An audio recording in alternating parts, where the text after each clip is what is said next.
Last week, President Museveni declined to assent to the bill, accusing the MPs of altering his government's priorities by reallocating 750 billion shillings. On Tuesday, the members of parliament, amidst a sharp resistance, amended the bill to take care of the president's interests. Tempers flared between the backbench MPs and the executive when parliament reconvened on Tuesday to reconsider the appropriations bill. While the parliament had approved the bill in the midday, President Museveni refused to assent to it. The president was protesting the fact that the parliament had made a reallocation to the budget to the tune of 750 billion shillings. The president, in the opening paragraph of his letter to the Speaker of Parliament, highlighted what he described as a mistake of the MPs interfering with the constitutional mandate of the president in budgeting for the country by reallocating money for the core sectors of the economy.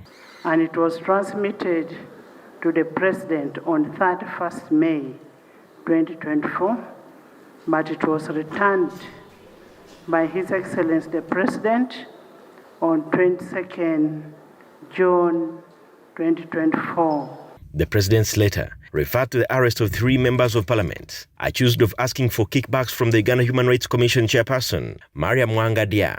The atmosphere of suspicion hung in the air as the Speaker of Parliament, Anita Mong, steered the House to correct the anomaly that had emerged as the executive arm of the government accused the legislature of usurping the role of appropriation.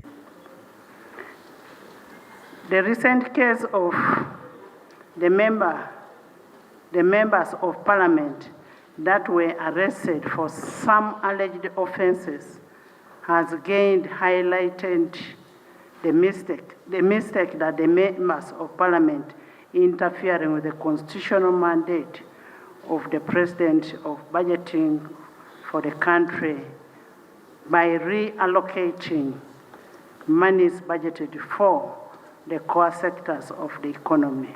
Among repeatedly said there was not any aspect of corruption related to the way the legislators reallocated the budget. I disagree with my Minister for Justice that the whole of the budget committee is actually accused of corruption. I sit on that budget committee. I have never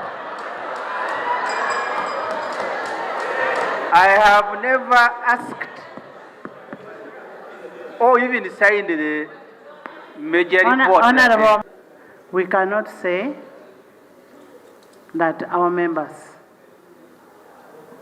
are corrupt. We cannot, even if some of our members have been arrested and they're in prison, there is a presumption of innocence. From here, Finance Minister Matia Kasaija moved the motion as per Article 913B of the Constitution and Rule 143 of Parliament's Rule of Procedure. Kasaija had a tough time moving the motion. MPs kept on disrupting him. I proceed. Motion for a resolution of Parliament to reconsider the annual budget. You want? Amero, I'm going to give you next. Yes. I restart again. With the allegations of corruption during the budgeting process still fresh, the president's refusal to assent the bill needed to operationalize. The 2024-2025 was suspect. Matia Kasaija reminded Parliament of the Article 156 of the Constitution and the Parliament's Rule of Procedure. The schedule of the Appropriation Bill must contain the allocations as appropriated by the Committee of Supply under normal circumstances. Excellency, the President expressed concern over reallocations made in the national budget of such a reallocation on altering government priorities, consequently causing a shift in government priorities.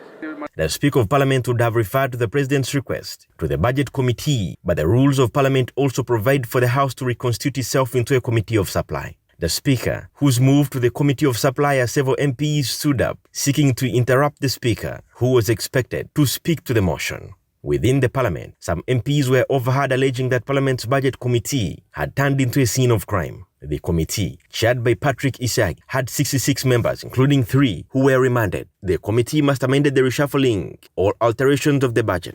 Musasi's indeed confirmed that the Budget Committee had reallocated aspects of the 2024-2025 budget, whose appropriations bill was endorsed on 16th May 2024. On 16th of May 2024, when Parliament considered the Appropriations Bill, we made a number of adjustments.